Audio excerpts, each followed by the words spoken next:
Ok, muy bien, seguimos con nuestra serie desde el principio del mes de agosto, Mi compromiso con Dios. Ya estamos en la penúltima. El próximo domingo, si Dios lo permite, aquí en lugar de mi persona, estará el pastor Fidencio Vázquez con cerrar este mes. Muy bien, entonces una de las preguntas que todo creyente debe hacerse es esta. ¿Puede el mundo ver por nuestra manera de vivir que realmente pertenecemos a Cristo? O sea, la gente afuera puede ver por nuestra manera de vivir que pertenecemos a Cristo. A lo largo de esta serie hemos establecido o hemos estado considerando, perdón, diferentes maneras en las que nuestro compromiso con Dios se manifiesta en nuestra vida. Hemos hablado de una entrega total a Dios, de permanecer fiel aun cuando obedecer tiene un costo y de servir a los demás con las capacidades o los dones que Dios nos ha dado. Cada una de esta área nos ha mostrado que nuestro compromiso con Dios no puede separarse de nuestra manera de vivir. Ahora, la vida cristiana no se limita solamente en lo que hacemos en lo privado, sea en nuestra casa o lo que hacemos en la iglesia. Por ejemplo, a la oración, la lectura de su palabra, la asistencia en la iglesia o el servicio en la iglesia. Ciertamente todas estas cosas son importantes, ¿verdad? Sí que son importantes y forman parte de nuestro vivir como creyentes. Pero nuestro compromiso con Dios también debe hacerse visible afuera de las paredes de nuestras casas. Debe hacerse visibles afuera de las paredes de la iglesia. Y esto es en la manera, en la forma en que vivimos delante de los demás. Y precisamente a esta realidad dirige Jesús nuestra atención en el pasaje que vamos a considerar esta mañana. Mateo capítulo 5, versículo 13 al 16, forma parte, como sabemos, del Sermón del Monte, una de las enseñanzas más conocidas de nuestro Señor Jesucristo. Y al comenzar el capítulo 5 de Mateo, Jesús presenta las bienaventuranzas donde describe el carácter de aquellos que pertenecen al reino de Dios. Pero al llegar después al versículo 13, encontramos un cambio importante en su enseñanza.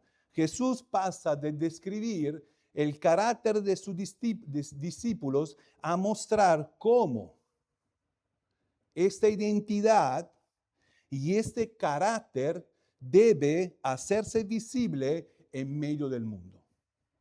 Y esta transacción es importante porque el carácter que Jesús acaba de describir en las bienaventuranzas debe manifestar en la manera de vivir de aquellos que pertenecen a Cristo.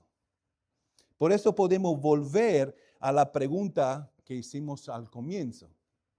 ¿Puede el mundo, aquellos que están afuera, ver por nuestra manera de vivir que realmente pertenecemos a Cristo?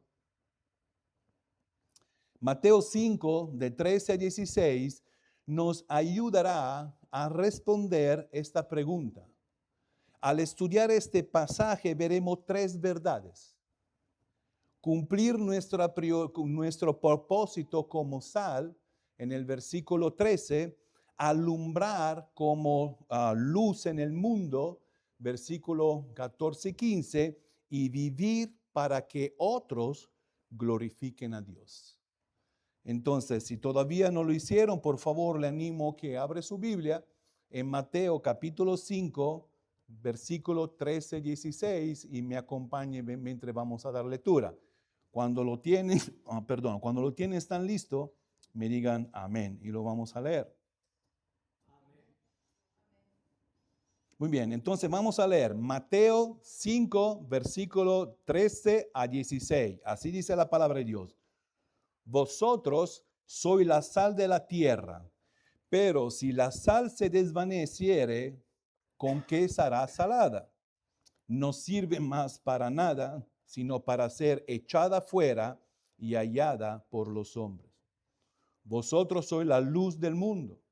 Una ciudad asentada sobre un monte no se puede esconder, ni se enciende una luz y se pone debajo de un almud, sino sobre el candelero.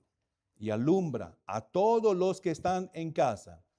Versículo 16. Así alumbre vuestra luz delante de los hombres, para que vean vuestras buenas obras y glorifiquen a nuestro Padre que está en los cielos. Oremos. Padre Celestial, te damos gracias por tu amor, por la salvación que nos ha dado por medio de tu Hijo.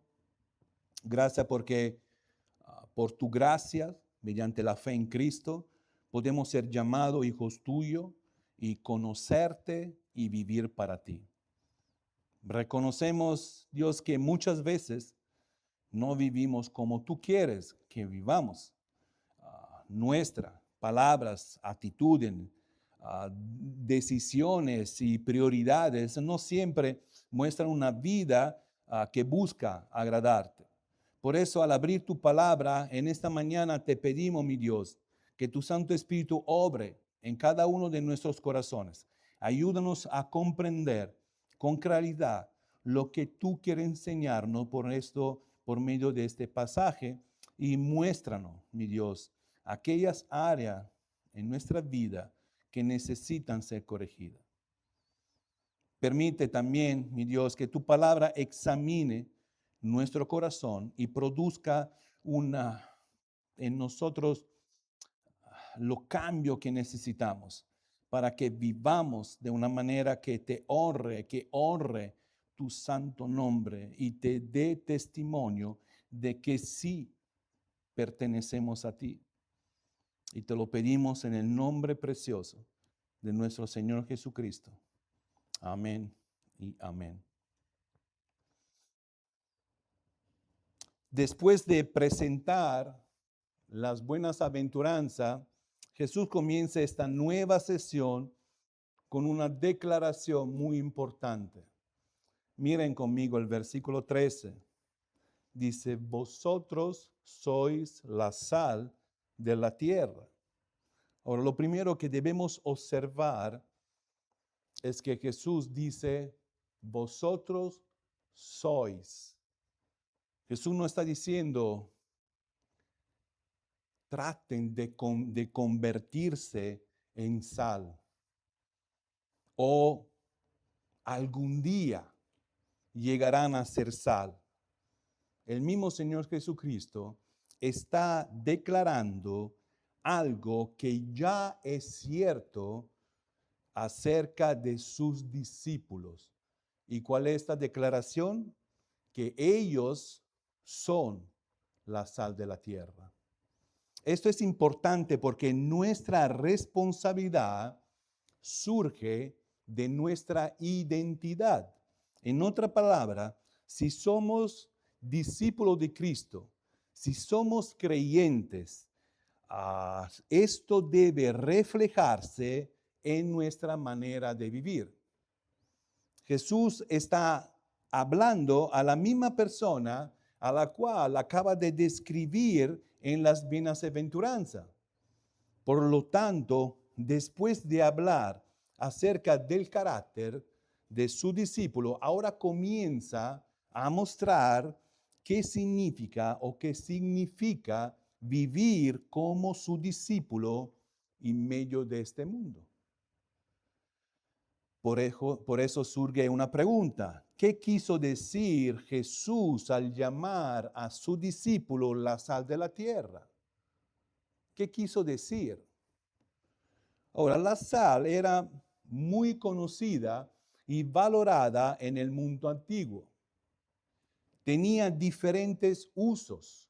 Una se utilizaba para sazonar los alimentos y también, pero se usaba con algo aún más importante, especialmente en una época donde no había refrigeradoras, donde tenemos, que hoy día nosotros tenemos, ¿verdad?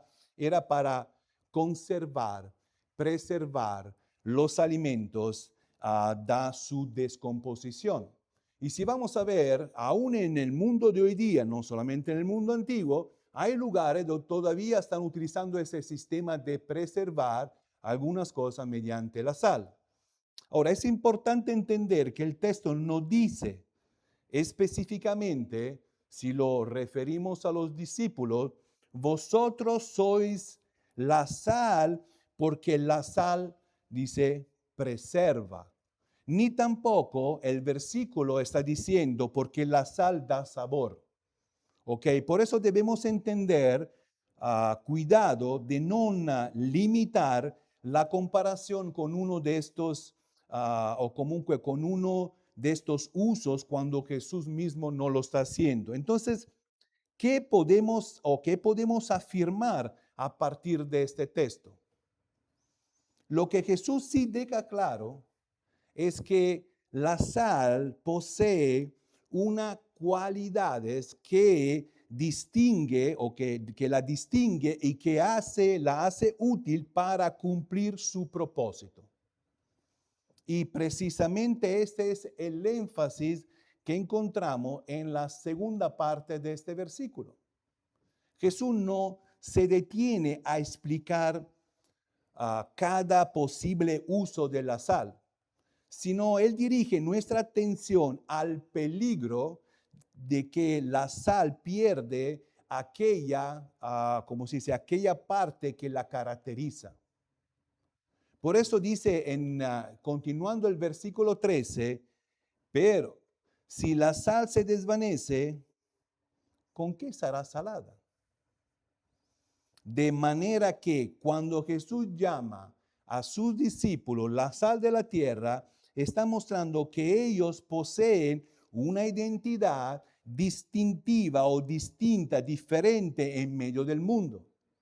Un creyente no debe vivir de acuerdo con la manera, o comunque debe vivir de acuerdo con la manera de pensar y actuar con lo que lo rodea, ¿ok?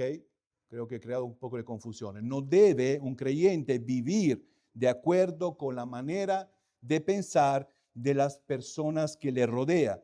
Su manera de vivir debe ser o debe corresponder con su identidad como discípulo de Cristo. Así como la sal se distingue por aquellas o por aquellos que la caracteriza, también la vida de un discípulo debe distinguirse por aquellos que demuestre que pertenece a Cristo.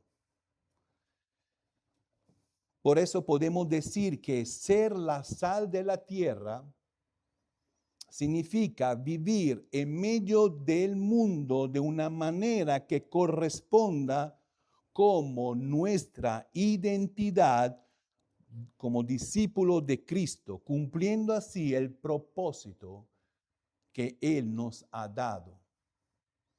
Y esto también nos ayuda a comprender por qué Jesús no dice simplemente, vosotros sois sal, ¿verdad?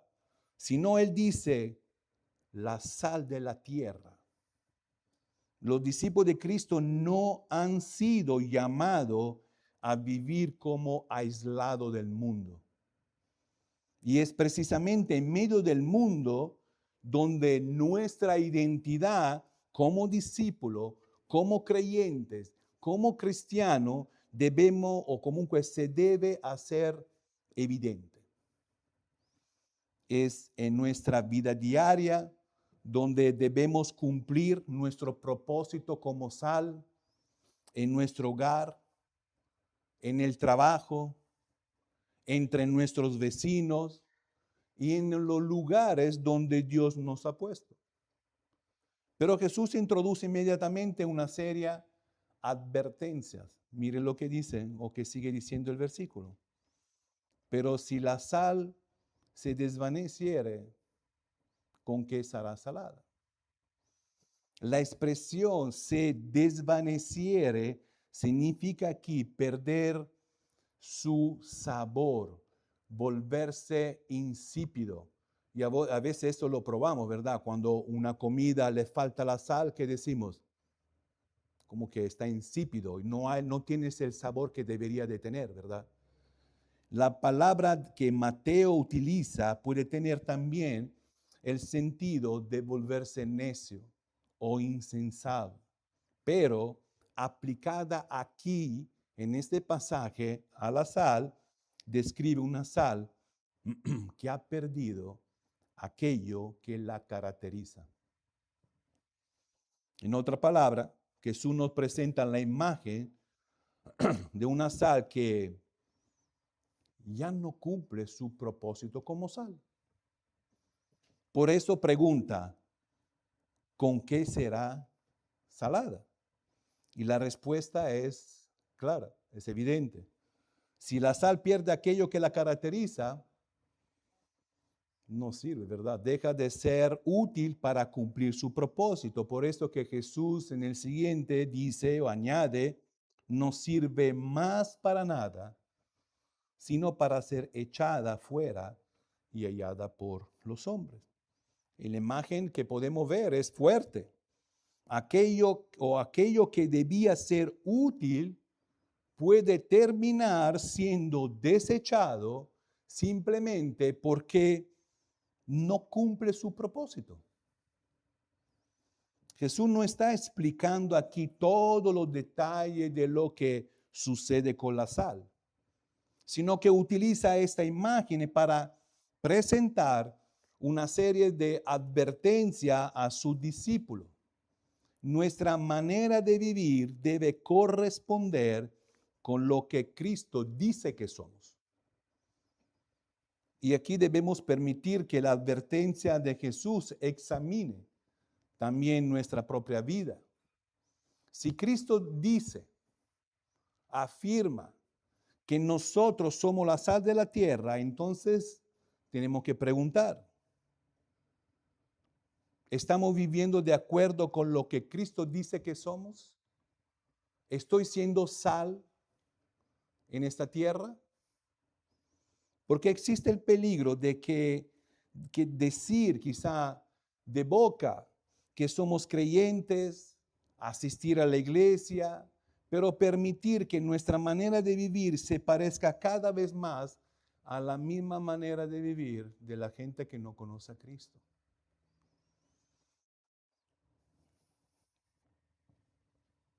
Como creyentes sabemos que vivimos en un mundo que está afectado por el pecado, ¿verdad?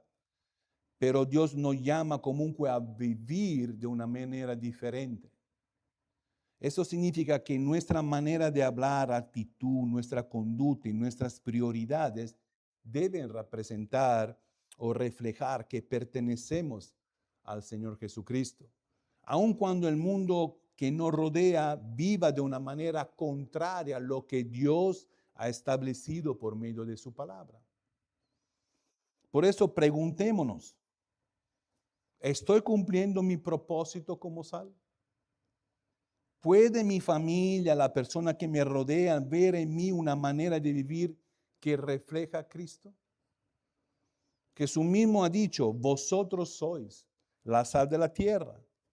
Por lo tanto, nuestro compromiso debe ser vivir de acuerdo con esta identidad y cumplir fielmente nuestro propósito como la sal de donde Dios nos ha puesto. Por eso Jesús no solamente describe a sus discípulos como la sal de la tierra. En los siguientes versículos utiliza una segunda imagen para mostrarnos cómo esta identidad se hace o debe hacerse visible en el mundo en el cual vivimos. Y llegamos al punto número 2. Alumbrar como luz en el mundo. Después de describir a su discípulo como la sal de la tierra, Jesús utiliza ahora una segunda imagen. Mire lo que dice el versículo 14. Vosotros sois la luz del mundo. Una vez más, debemos observar cuidadosamente la palabra de Jesús. Al igual que con la sal, Jesús nos dice, traten de convertirse en luz. Él declara algo que ya es cierto acerca de sus discípulos. Sus discípulos son la luz del mundo. Por eso dice, vosotros sois la luz del mundo. Pero aquí necesitamos hacer una aclaración importante. Jesús dijo en Juan capítulo 8, versículo 12, yo soy la luz del mundo. El que me sigue no andará en tiniebla, sino que tendrá la luz de la vida. Entonces, podríamos preguntarnos, ¿cómo puede Jesús decir que Él es la luz del mundo y también decir que sus discípulos son la luz del mundo?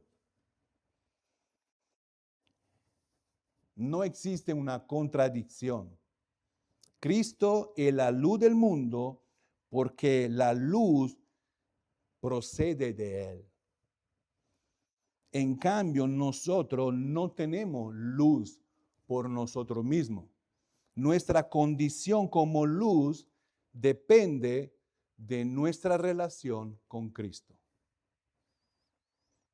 Pablo nos ayuda a comprender esta verdad cuando él dijo en Efesios capítulo 5, versículo 8, porque en otro tiempo, dice, erais tinieblas, mas ahora soy luz, no por vosotros mismos. Dice, en el Señor. Notemos estas palabras. Luz en el Señor. Antes vivíamos en tinieblas. Significa estos alejados de Dios. Pero ahora, por medio de Cristo, nuestra vida ha sido transformada. Ahora pertenecemos a Él y somos llamados a vivir de una manera que refleje esta nueva vida. Por eso cuando Jesús dice, vosotros sois la luz del mundo, no debemos pensar que poseemos como una luz independiente de Cristo, sino que Cristo es la verdadera luz y nosotros somos luz únicamente por medio de Él. Y esta declaración también nos ayuda a comprender algo acerca del mundo en el que vivimos. Si Jesús llama a sus discípulos la luz del mundo, la imagen que está mostrando es como un contraste con un mundo que espiritualmente se encuentra en tinieblas y que necesita de la luz que solamente Cristo puede dar. La Biblia utiliza la tiniebla para describir la condición espiritual de aquellos que están apartados de Dios, que no tienen a Cristo. El pecado ha oscurecido su entendimiento y lo ha alejado de la verdad de Dios.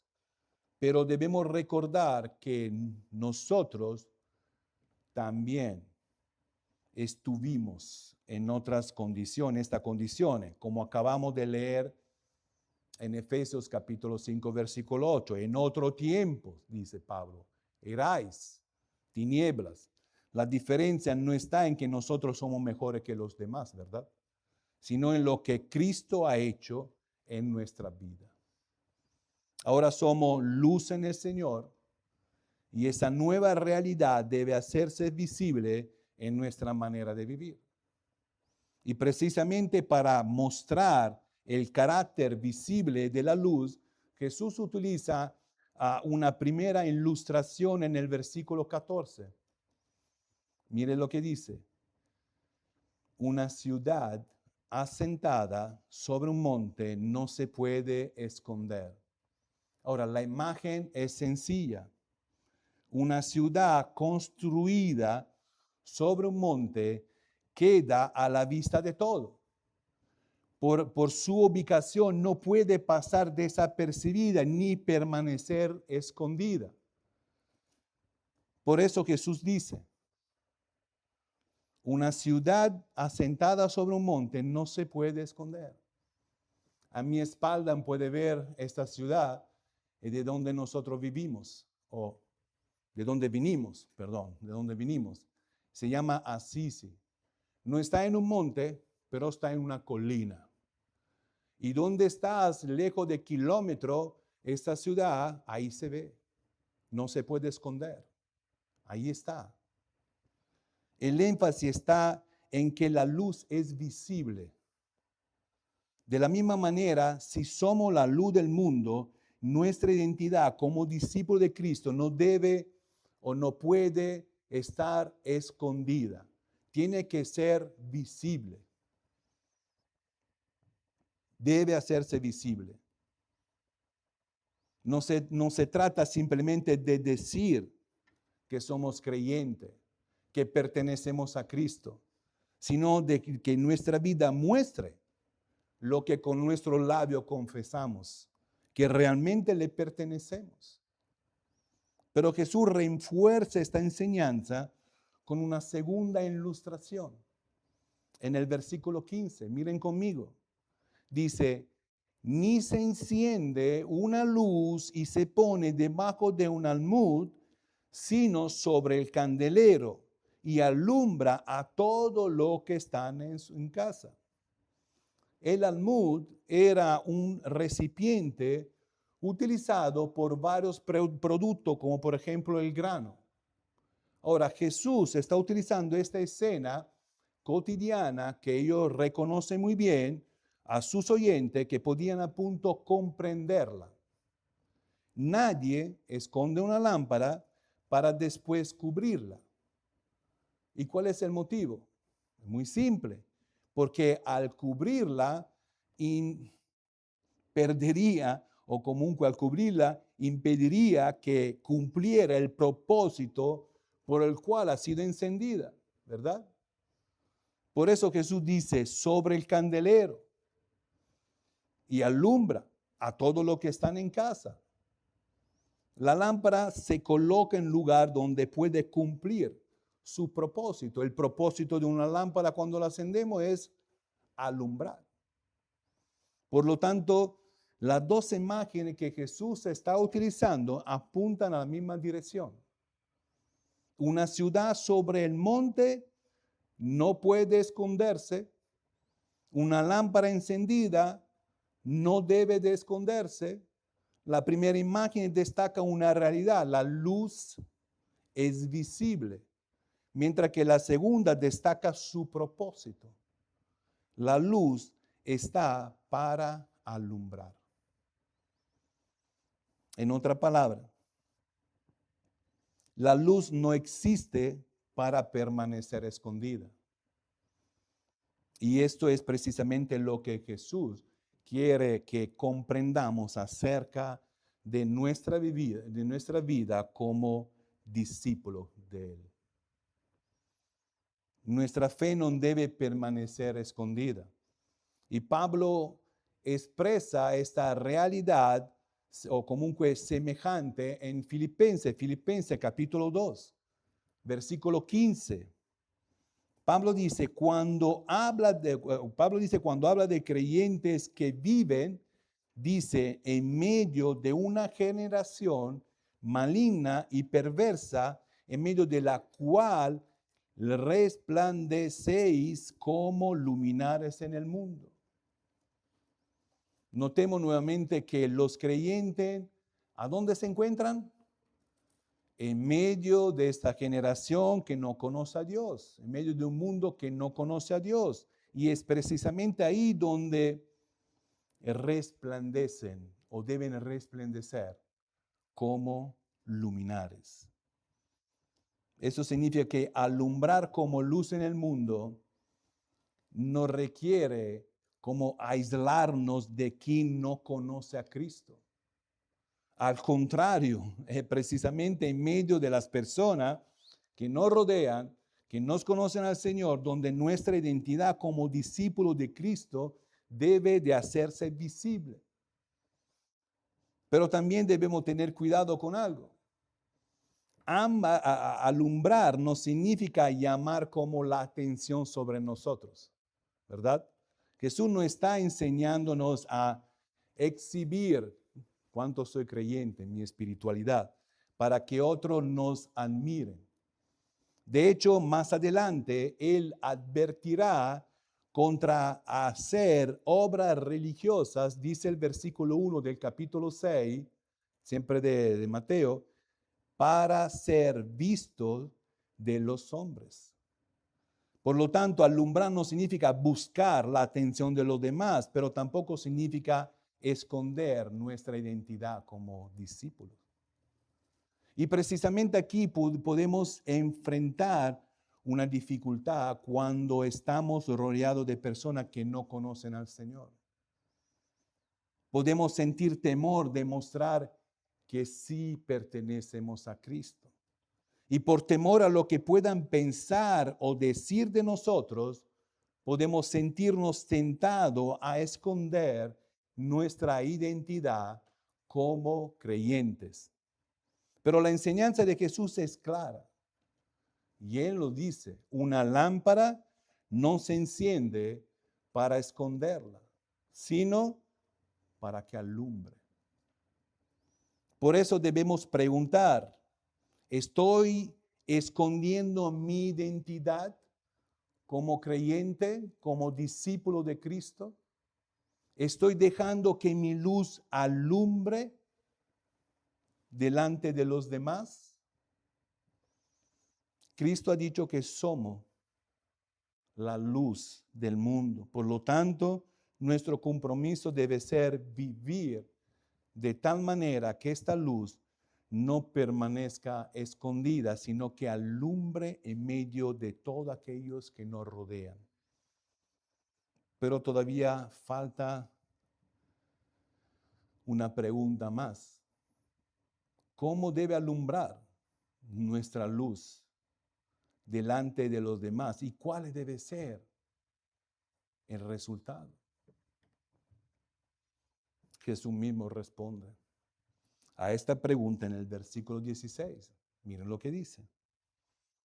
Así alumbre vuestra luz delante de los hombres para que vean vuestras buenas obras y glorifiquen a vuestro Padre que está en los cielos.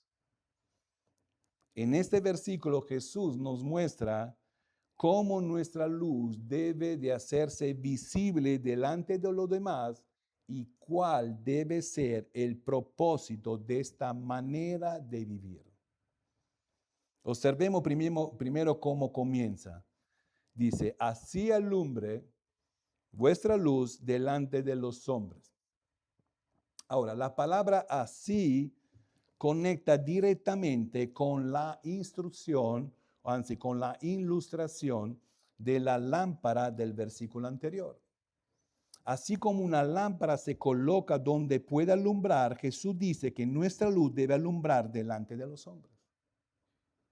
Es decir, nuestra fe no debe quedar solamente en lo que creemos o decimos, sino que debe hacerse visible en nuestra manera de vivir. ¿Y qué debe ver lo demás cuando nuestra luz alumbra? Y Jesús continúa diciendo en el versículo 16, para que vean vuestras buenas obras. Pero ¿a qué se refiere Jesús con nuestras buenas obras? Si recordamos el contexto del Sermón del Monte, estas buenas obras no se limitan simplemente a algunas acciones que realizamos de vez en cuando, sino que forma parte de una manera de vivir que glorifique o comunque que refleje que somos discípulos de Cristo.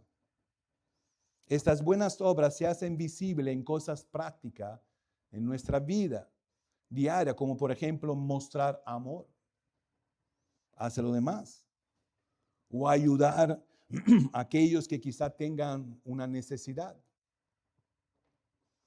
perdonar a aquellos que nos han ofendido, actuar con honestidad o servir sin esperar nada a cambio. En otras palabras, nuestras acciones deben hacer visible los cambios que Dios está produciendo en nuestra vida. Y esto es importante porque Jesús no dice simplemente que los hombres deben oír, sino, o comunque lo que creemos. ¿Ok? Dice que deben de ver, no simplemente oír. Deben de ver nuestras buenas obras. Podemos decir que amamos a Dios, pero nuestra manera de vivir debe demostrarlo. Podemos decir que Cristo, perdón,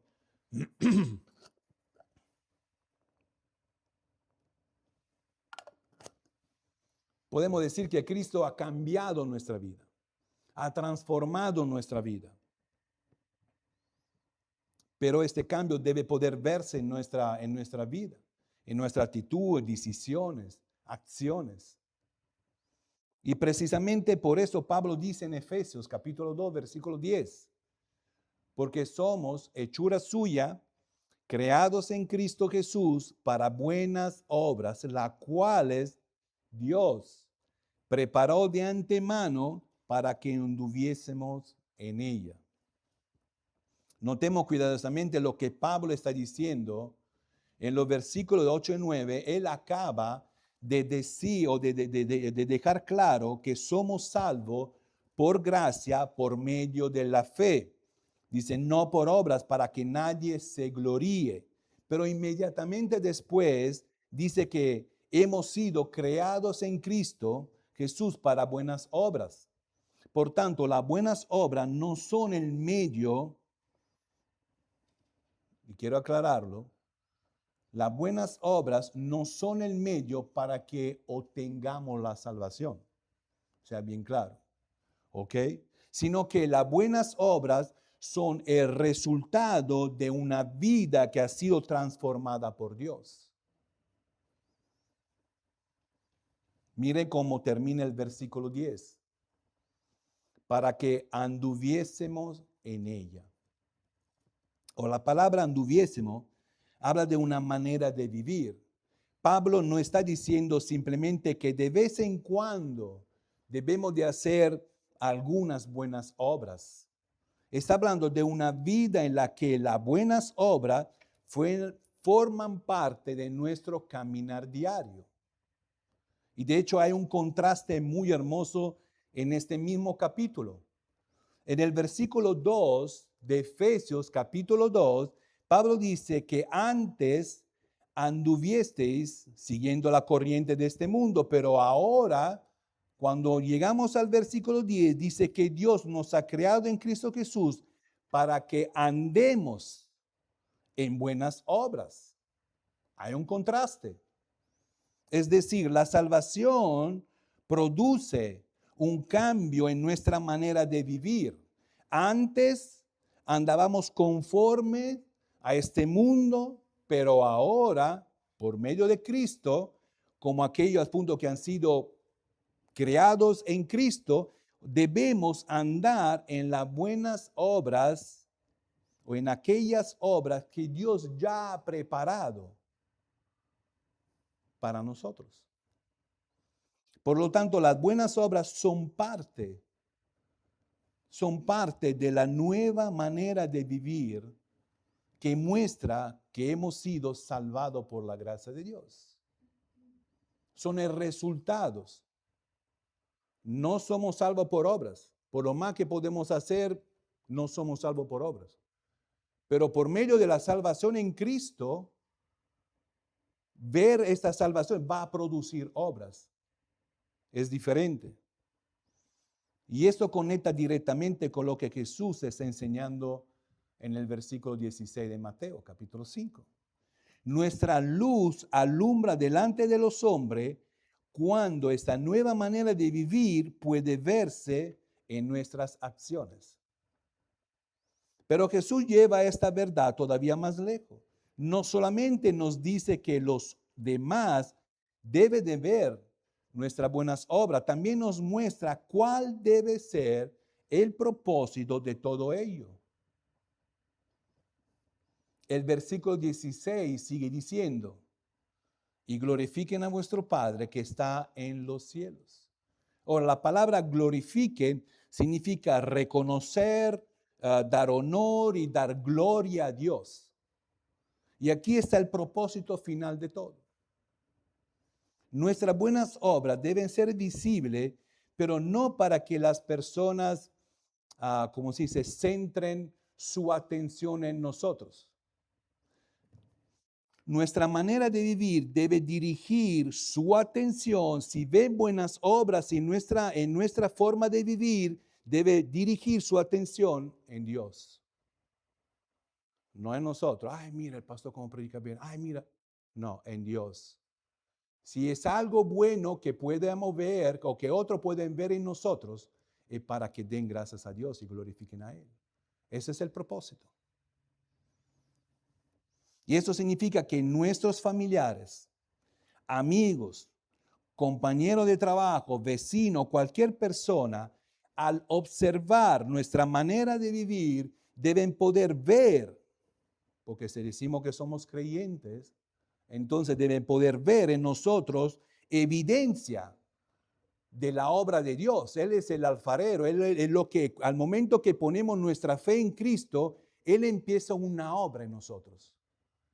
Entonces tiene que poder verse ese trabajo que Dios está haciendo en nosotros. ¿Ok? De tal manera que la gloria no termine en nosotros, sino que sea dirigida a Él. Y aquí debemos notar algo muy importante. Jesús dice al final del versículo 16, vuestro Padre que está en los cielos. Y esta es la primera vez en el Evangelio de Mateo que Jesús se refiere a Dios como vuestro Padre al hablar directamente a sus discípulos. Esto añade algo hermoso en la enseñanza de Jesús. Aquellos a quien Él llama la luz del mundo viven delante de los demás como hijos de un Padre celestial. Por eso nuestra manera de vivir debe reflejar a quién pertenecemos. El mundo puede ver nuestras obras, pero nuestro Padre que está en los cielos debe recibir la gloria. Por eso debemos preguntarnos, cuando la persona observa mi manera de vivir y saben que somos creyentes, entonces puede ver una vida transformada en Cristo, pueden ver esta transformación, puede ver este trabajo, este labor que el Padre está haciendo en la vida de nosotros. Y hacerlo así, dirige la atención hacia Dios para que Él sea glorificado. Nuestro compromiso con Dios debe llevarnos a vivir de tal manera que nuestra luz, porque somos llamados a ser luz, o somos luz, mejor dicho, sea visible, que nuestras buenas obras sean evidentes, pero siempre, la gloria es siempre para Dios. Por favor, podemos ponernos en el pie.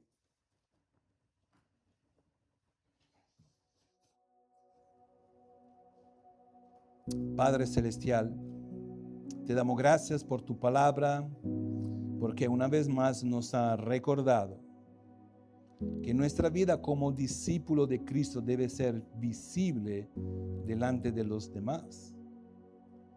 Perdónanos cuando nuestra manera de vivir no refleje que pertenecemos a ti. Perdónanos cuando nuestras palabras o actitud, decisiones, acciones reflejen más la manera de vivir del mundo, o cuando por temor